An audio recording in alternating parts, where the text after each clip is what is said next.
Hi hello, ഇന്ന് ഒരുപാട് പേര് റിക്വസ്റ്റ് ചെയ്ത ബീഫ് പെപ്പർ റോസിൻ്റെ റെസിപ്പി ആയിട്ടാണ് ഞാൻ വന്നിട്ടുള്ളത്. അപ്പോൾ നമുക്കിത് എങ്ങനെ ഉണ്ടാക്കുന്നത് നോക്കാം. ഇതിനു വേണ്ടി ഞാനിവിടെ 1 kg ബീഫാണ് എടുത്തിട്ടുള്ളത്.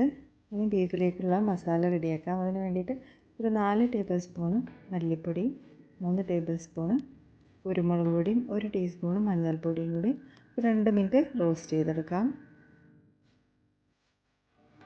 ഇനി ബീഫ് ഈ മസാലപ്പൊടികളൊക്കെ ചേർത്ത് കൊടുത്ത് ഒരു 1/4 കപ്പ് വെള്ളവും കുറച്ച് ഉപ്പും ചേർത്ത് നന്നായി വേവിച്ചെടുക്കാം.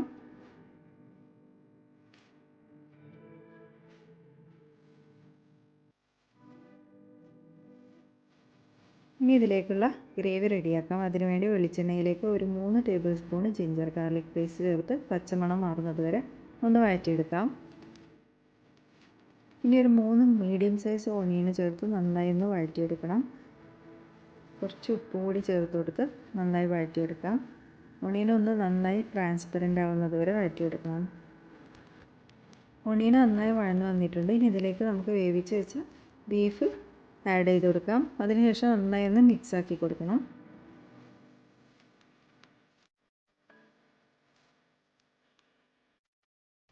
ബീഫ് നന്നായി മിക്സാക്കിയതിന് ശേഷം ഇതിലേക്ക് 1 ടീസ്പൂൺ പെപ്പർ പൗഡറും 1 ടീസ്പൂൺ ക്രഷ്ഡ് പെപ്പർ പൗഡറും കൂടി ചേർത്ത് കൊടുക്കാം.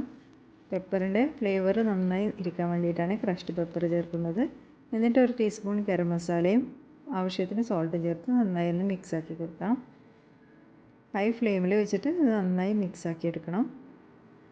ഇനി ആവശ്യത്തിന് കറിവേപ്പിലയും പിന്നെ എരിവിനനുസരിച്ചിട്ട് പച്ചമുളകും ചേർത്ത് കൊടുത്ത് നന്നായി മിക്സ് ചെയ്ത് ഒരു 10 മിനിറ്റ് കൂടി മൂടി വെച്ച് കുക്ക് ചെയ്തെടുക്കാം. അങ്ങനെ ബീഫും മസാലയും ഒക്കെ യോജിച്ച് നന്നായി കുക്കായി വന്നിട്ടുണ്ട്. ഇനി ഇത് നമുക്കൊന്ന് റോസ്റ്റ് ചെയ്തെടുക്കണം. ഒരു 10 മിനിറ്റ് കുറച്ച് ഹൈ ഫ്ലെയിമിലിട്ടിട്ട് ഇതൊന്ന് ഇങ്ങനെ റോസ്റ്റ് ചെയ്തെടുത്താൽ നമ്മുടെ delicious beef pepper roast ready ആയിട്ടുണ്ട്.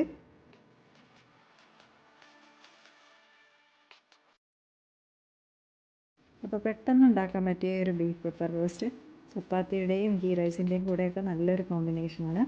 അപ്പോൾ ട്രൈ ചെയ്തെല്ലാവരും കമൻറ്റ് അറിയിക്കണേ. ഒപ്പം ലൈക്ക് ചെയ്യാനും ഷെയർ ചെയ്യാനും സബ്സ്ക്രൈബ് ചെയ്യാനൊന്നും മറക്കല്ലേ. അപ്പോൾ ഇനി അടുത്ത റെസിപ്പി ആയിട്ട് കാണാം. Thank you for watching.